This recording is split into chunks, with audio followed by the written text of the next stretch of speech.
The truth about ultra-processed food. What IT's doing to your body and your future. Imagine walking into a grocery store thinking you're choosing foods that nourish your body only to discover that more than half of what's on the shelves isn't actually food anymore. It's a product engineered in labs, optimized for profit, and designed to keep you eating more than you ever intended. In the last few decades, the American food landscape has transformed more dramatically than at any point in history. At first glance, the shelves of modern supermarkets look like a celebration of abundance, endless colorful boxes, shiny wrapped snacks, drinks that sparkle with artificial brightness, and meals engineered for maximum convenience. But beneath this surface of modern innovation lies a deeper story, a story about how food technology quietly, steadily, and powerfully reshaped what Americans eat, how they eat, and how their bodies respond to the fuel they consume. Today, we're unpacking the rise of ultra-processed foods not just as products, but as a cultural force. These foods weren't just invented. They were engineered, they were optimized. They were designed to be cheap, tasty, shelf-stable, aggressively marketed, and nearly impossible to resist. Many people don't realize that more than half of what the average American eats each day is no longer food in the traditional sense. It's a collection of chemical formulations built by scientists and driven by billion-dollar industries. And while the convenience is undeniable, the hidden costs are becoming impossible to ignore. This episode explores how food technology consumed the American diet, how we reached this point, and what the consequences look like, from public health impacts to regulatory gaps to generational shifts in nutrition.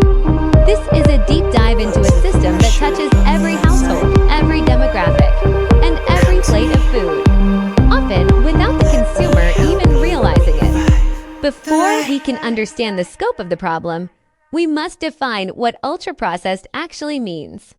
Ultra-processed foods aren't just regular foods with added sugar or salt.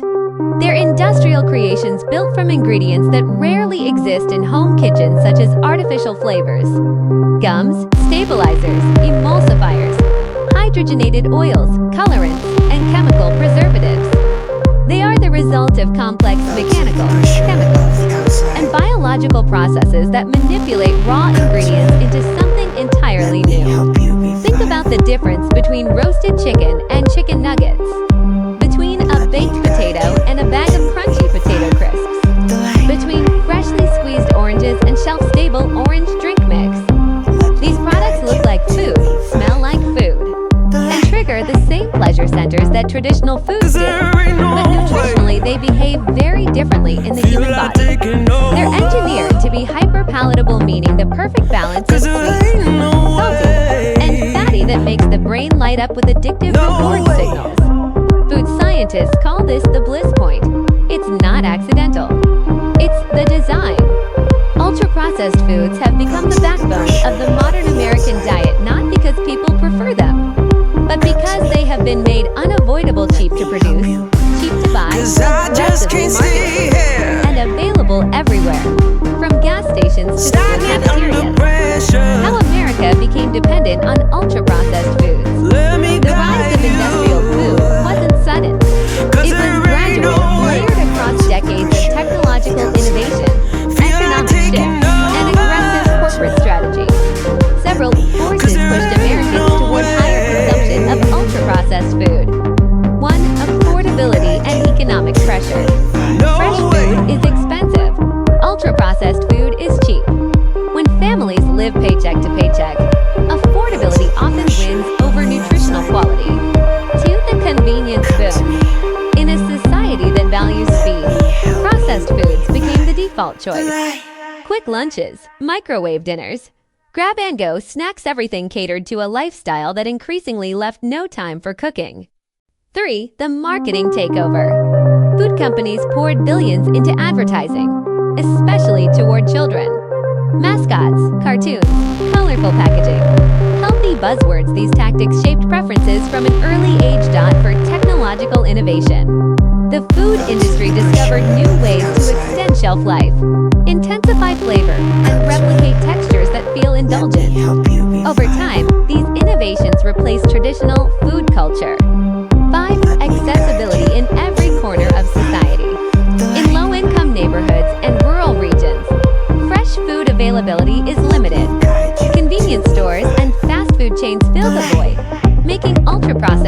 the de facto option. By the time Americans realized what had happened, the shift was complete. Ultra-processed foods didn't supplement the diet, they became the diet. The health consequences, a growing crisis.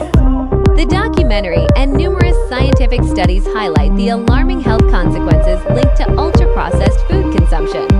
These aren't mild or temporary effects, they're long-term, systemic, and damaging on multiple levels. Ultra-processed diets are strongly associated with obesity and weight gain, type 2 diabetes and prediabetes, heart disease and hypertension, increased inflammation, digestive issues and gut microbiome disruption, certain cancers, cognitive decline, and mental health challenges. One of the most troubling examples shown in the report is of a 13-year-old diagnosed with prediabetes. He wasn't unusual or extreme in his eating habits. He ate what millions of American kids eat daily. But as his family learned, an ultra-processed diet overwhelms a child's metabolism, mood, and long-term health outcomes. The body doesn't process chemically engineered foods the same way it processes whole foods. Ultra-processed products digest faster, spike blood sugar higher, and stimulate appetite more aggressively. They're designed to keep you eating. The cravings aren't a flaw, they're a feature. The regulatory blind spot. Perhaps the most surprising and concerning part of the story is the regulatory framework or lack thereof surrounding the American food system. Many consumers assume that if a product is on the shelves, it must be safe. But the reality is far more complex. The draft system, generally recognized as safe, allows thousands of food additives to be approved without rigorous, independent testing. In many cases, companies conduct their own evaluations, present them to regulators, and move forward with production.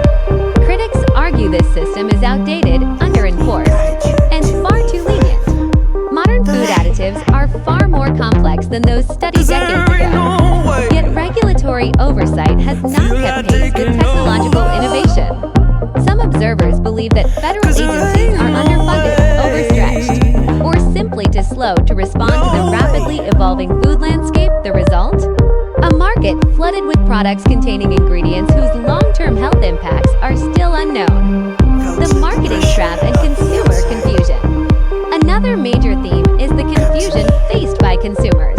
With labels full of misleading phrases, natural, wholesome, fortified, low-fat, heart-healthy, shoppers often believe they're making good choices when they're not.